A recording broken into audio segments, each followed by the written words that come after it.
آپ کے اخلاق کی قدر بھی لوگ اس وقت کریں گے جب آپ کے پاس دولت اور طاقت ہو۔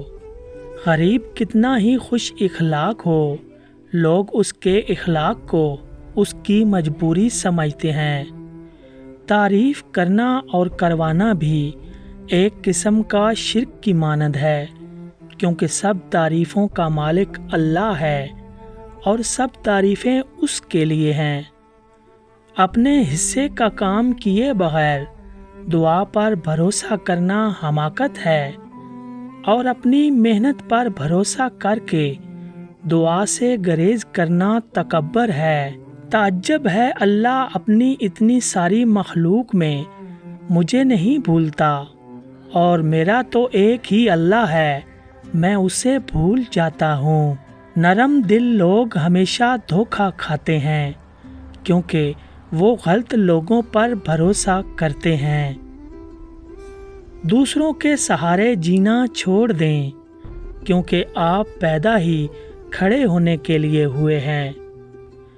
تمہاری ساری پریشانیاں تمہاری خواہش کی وجہ سے ہیں۔ خواہش چھوڑ دو، تمہیں سکون ملے گا۔ میں ہمیشہ دعا کرتا تھا کہ میری روح کو کوئی ساتھی مل جائے، پھر مجھے معلوم ہوا وہ میں خود ہی ہوں۔ خدا تمہیں پہچان لیتا ہے، چاہے تم کوئی بھی پردہ اوڑھ لو۔ جو تم نہیں کہتے وہ اسے بھی سنتا ہے۔ ہر مقصد، ہر جائز حاجت پوری ہو۔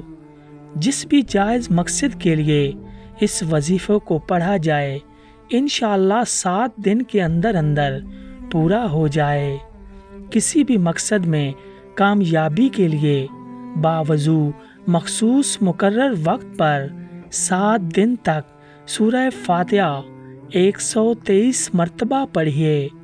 حاجت جتنی مرضی بڑی ہو، آپ کی پریشانی کوئی بھی ہو، آپ جس مقصد کے لیے بھی اس وظیفے کو پڑھیں، آپ کا وہ مقصد انشاءاللہ 7 دنوں کے اندر پورا ہو جائے گا۔